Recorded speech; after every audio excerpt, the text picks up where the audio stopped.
જય હિન્દ મિત્રો,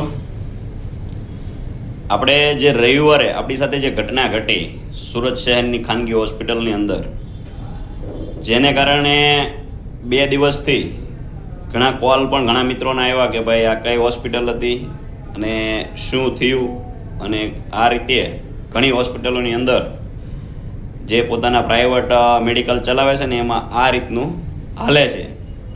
ત્યારે આપણે ઘણા મિત્રો સાથે વાત થઈ, એમાંથી ઘણાના એવા અભિપ્રાય આવ્યા કે ખૂબ સરસ કામ કર્યું તમે કે આ વિડીયો ઉતાર્યો, નહીતર આમાં ઘણી વખત આ લોકો આવીને આવી રીતે લોકોને ના પાડી દે અને લોકો ચાલ્યા જતા હોય છે.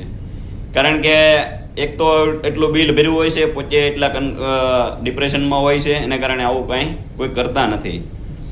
ત્યારે આજે હું આ વિડીયોના માધ્યમથી દરેક મિત્રોને કહેવા માગું છું કે જ્યારે પણ આવું કાંઈ પણ તમને એમ લાગે ખોટું થાય છે, આપણે કોઈનો વિરોધ તો કરવો નથી ભાઈ, જ્યાં ખોટું થાય એવું તમને લાગે અને તમે ત્યાં હાજર હો તો આ સ્માર્ટફોનનો અવશ્ય ઉપયોગ કરો. કારણ કે આની પહેલાં મારી સાથે આપણે સુરત શહેરની સિમ્સ હોસ્પિટલ છે ત્યાં પણ આવું થયેલું. ત્યારે પણ જ્યારે મારા મમ્મીને જ એડમિટ કર્યા હતા, એ જ્યારે એને ડિસ્ચાર્જ કરવામાં આવ્યા ત્યારે જે દવા રિફંડ દેવાની હોય દીધી મને, અને બીજી લખી દીધી, એટલે હું દવા પાછી દઈ આવ્યો અને બીજી નવી લેતો આવ્યો.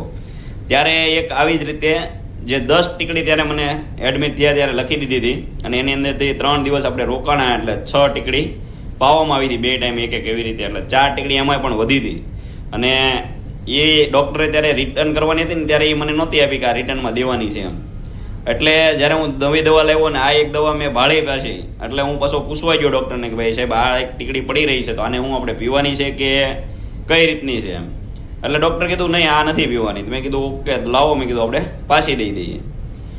એટલે ત્યાંના જે અહીંયા જે આપણે પીપી માણિયા હોસ્પિટલની અંદર આપણે જે રવિવારે ઘટના ઘટી એવી જ ઘટના ત્યાં પણ ઘટતી હતી કે જે ત્યાંના ડૉક્ટર હતા એટલે એણે એવું કીધું કે ભાઈ 4 ટીકડી છે એટલે આ પાછી નહીં લે. મેં કીધું ભાઈ લાવો મેડિકલે દેતો શા માટે નહીં લે, એમ રીઝન તો આપણે જાણવું પડે ને કોઈ પણ જગ્યાએ કાંઈ પણ હોય તો. એટલે હું નીચે મેડિકલ સ્ટોરમાં ગયો એટલે મેં કીધું આ ભાઈ 4 ટીકડી છે રિટર્ન લઈ લેવાની, ડૉક્ટર હવે પીવાની ના પડી છે. એટલે એણે કીધું ભાઈ અમે જે પણ સ્ટ્રીપ હોય 10ની એની અંદર મિનિમમ 5 હોય ને તો પાછી લઈએ, 4 પાછી લઈએ નહીં. એટલે મેં કીધું ભાઈ આવો નિયમ હોય લખીને આપો એમ. એટલે એ કહે ભાઈ અહીંયા જો ઉપર બોડિયું મારેલું છે, એટલે ત્યાં બોડિયું મારેલું હતું ભાઈ 4 ટીપ્સથી 4 નીચેથી ટીકડી હશે તો લેવામાં નહીં આવે ટોટલી. એટલે મેં કીધું ઓકે. એટલે મેં કીધું તો આના વિશે મારે ફરિયાદ કરવાની થાય છે. એટલે મેં ત્યારે આપણે 100 નંબર ઉપર પોલીસને ડાયલ કર્યો અને કોલ કર્યો અને કીધું કે ભાઈ મારે એક ફરિયાદ છે, હું સિમ્સ હોસ્પિટલમાંથી બોલું છું અને આ રીતની છે કે ભાઈ અહીંના મેડિકલ સ્ટોરની અંદર અહીંથી લીધેલી દવા જે ડૉક્ટર પીવાની ના પાડે અને જે વધેલી દવા છે એ રિફંડ લેતા નથી. એટલે મને 100 નંબરમાં પોલીસમાંથી એવો જવાબ મળ્યો કે ભાઈ કાંઈ નહીં, તમે પોલીસ સ્ટેશને આવો અને ફરિયાદ તમારી આપો. એટલે મેં કીધું નો ડાઉટ, ચાલો હું હમણાં પેશન્ટને ઘરે મૂકી અને પછી આવું. એટલું હું અહીંયા મેડિકલે ફોન ઉપર વાત કરી અને ઉપર પાછો પેશન્ટ પાસે ગયો. એટલે જેવો હજી હું ઉપર પહોંચ્યો ને ત્યાં વાહું આય પહેલાં તો ડૉક્ટર મારા જે ટ્રીટમેન્ટ માટેના જે મારા ડૉક્ટર હતા પરેશ મહેતા, એનો ફોન આવ્યો કે અશોકભાઈ યાર આવું નહીં કર, એ દવા તો એની ક્યાં કાંઈ કિંમત છે, એનો રૂલ્સ છે. મેં કીધું એમ નહીં, હવે એ કિંમતની સામે કોઈ સવાલ જ નથી, આપણો કોઈ કિંમત સાથે સવાલ નથી. કારણ કે આપણે 3 દિવસ રહે આપણું ઘણું આપણે બિલ ભર્યું તો એના કોઈ લાંબી કિંમત સાથે નહોતું. મેન વસ્તુ એ હતી કે તમારી દવા છે અને શા માટે તમે પાછી ન લો.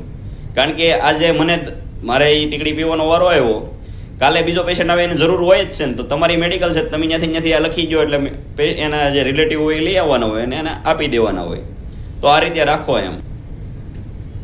એટલું જ્યારે બન્યું ને બનાવ, એટલે એ મેડિકલવાળો ઉપર આવ્યો અને એણે કીધું કે લાવો ભાઈ ઓલી ટીકડી રિટર્ન લઈ લઉં છું, અને એની રિટર્ન લઈ લીધા ને આપણને પૈસા પાછા આપી દીધા. ત્યારે આપણે જે વિડીયો બનાવવાનો શરૂ નહોતો કર્યો, નહીં ત્યારે પણ આપણે બનાવે. કારણ કે આપણે જ્યાં ખોટું થતું હોય, કારણ કે એને વિડીયો બનાવવો એટલે આપણે કોઈને બ્લેકમેલ તો કરતા નથી, આપણે ખાલી આપણી સેફટી માટે પણ બનાવવો પડે. કારણ કે પ્રૂફ પણ જોવે ને, નકર તો આપણી ઉપર ચડી બે કે ભાઈ શું હતું ને આમ હતું ને તમે ખોટું કર્યું ને તમે અમારી ગેરવર્તન કર્યું ને. આપણે કોઈને જીવાજોડી કરવી નથી, આપણે કોઈને ગાળ નથી દેવી, અપશબ્દ નથી બોલવો, આપણે તો ખાલી વ્યવહારિક જે છે લીગલી છે એટલા શબ્દો જ કહેવાના છે. એટલે આવું ગમે જ્યારે થાય ને ત્યારે સ્માર્ટફોનનો ઉપયોગ કરો. જ્યારે પણ તમે વિડીયો શરૂ કરશો ને એટલે સામેની વ્યક્તિ જો ખોટું કરતી છે ને તો પહેલાં તમને એવો શબ્દ વાપરશે કે ભાઈ તમે વિડીયો બંધ કરી દો. અને જો એના વ્યક્તિને તમે એમ કહો કે ભાઈ સાહેબ આવો ને તમારું સન્માન કરવાનું છે અમારે આજે અમારે અહીંયા કાર્યક્રમ છે એટલે, અને જ્યારે તમે એને ફુલાર પહેરાવતા હોય ને જ્યારે એ તમે ફોટા ખેંચો એનો વિડીયો બનાવો, એક કે ફેરી મારા દીકરા એમ નહીં કે ભાઈ ફોટો રહેવા જો વિડીયો નહીં ઉતારતા, એવું ક્યારે નહીં કે. કોઈ પણ હોય, કોઈ ડૉક્ટર હોય, અધિકારી હોય કે કોઈ નેતા હોય, ક્યારેય કાંઈ નહીં કે. ખાલી જ્યારે ખોટું ક્યાંક ને એને ખબર છે કે હું ખોટું કરું છું ને, હું ખોટું કરતો એટલે મને ખ્યાલ હોય કે હું ખોટું કરી રહ્યો છું, એટલે હું વિડીયો ન ઉતારવા દઉં. હું ના પડું કે ભાઈ વિડીયો નહીં ઉતારતા. આ જે રૂલ્સ છે ને એના માટે છે, બાકી કોઈ રૂલ્સ એવો નથી. નકર તો બધાએ ભાઈ આ બધા જે રીલું હારી મૂકે, સિંઘમગીરી કરીને પોલીસ પોતે સારું કામ કરે ત્યારે કેમ રીલું બનાવે, પણ એને પોલીસ સ્ટેશનમાં તમે ફરિયાદ લઈને જાઓ ને તમારે એ જો અપશબ્દ બોલતા હોય ને તમે વિડીયો ઉતારો તો પોલીસ તમને પાછા એમ કે આ ફોન નહીં કાઢવાનો. આવું થાય ને, એટલે આવું બનતું હોય છે. પણ એનાથી મૂંઝાવાનું નહીં. આમાં જે આપણે રવિવારે આ ઘટના ઘટીને એટલે કાલે મારી ઉપર હોસ્પિટલેથી પણ ફોન આવ્યો હતો કે ભાઈ અશોકભાઈ બ્લર બોલો છો? મેં કીધું હા બોલો. તો કે તમારી જે તમારા પ્રોબ્લેમ હતી સોલ્વ થઈ ગઈ? મેં કીધું હા થઈ ગઈ છે ને ભાઈ. તો મને કહે તમે વિડીયો જે મૂક્યો તો એ ડિલીટ કરી નાખો. એટલે હવે જો વાત શરૂ આપણી પાસે કોલ રેકોર્ડ હોય અને આપણી પાસે બે ડોક્યુમેન્ટ ક્લિયર જ હોય. એટલે મેં કીધું મારી પ્રોબ્લેમ હતી સોલ્વ થઈ ગઈ, મારી દવા પાછી લેવામાં મને પૈસા રિફંડ કરી દેવામાં આવ્યા. પરંતુ હવે આ પ્રોબ્લેમ મારી એકની નથી, પ્રોબ્લેમ જનરલી છે. કારણ કે તમે જે તમારી મેડિકલેથી આ રીતની તમારી પોલિસી બનાવી છે ને, પોલિસી હવે તમારે કેન્સલ કરવાની થાય. તમારી પોલિસી કેન્સલ કરીને તમારી મેડિકલે એક બોર્ડ મારવાનું કે ભાઈ અમારી મેડિકલેથી લીધેલી દવા જે પણ વધેલી હશે 1 ટીકડી 2 ટીકડી 3 ટીકડી 4 ટીકડી આ જે વધેલી હશે ને એ અમે રિટર્ન લઈ લેવા બંધાયેલા છીએ. બરાબર? આ એક બોર્ડ મારી એનો ફોટો પાડીને મને વોટ્સઅપ કરી દેજો, અને મારો નંબર તો તમારી પાસે આવી ગયો છે. હું ત્યારે ને ત્યારે મારો વિડીયો ડિલીટ કરી નાખીશ. કારણ કે મારે કોઈને આમાં બદનામ કરવાનો આપણો કોઈ એટીટ્યુડ નથી. બરાબર છે? એટલે તમે પણ મિત્રો આ તમારા સાથ સહકારથી નથી બન્યું, કારણ કે તમે એટલો વિડીયો શેર કર્યો હોય એના કારણે તે ક્યાંક ને ક્યાંક પહોંચ્યો હોય અને એની આપણને ફોન કરવો પડ્યો હોય. નકર આપણે તો એક સામાન્ય માણસ છીએ. બરાબર? આપણી શું વેલ્યુ હોય. એટલે તમારી પણ સાથે ક્યાંય પણ આવી અઘટિત ઘટના ઘટે ને ત્યારે આપણો સંપર્ક કરજો, અને ક્યારેય પણ તમે પણ ન મૂંઝાતા. જય હિન્દ, જય ભારત.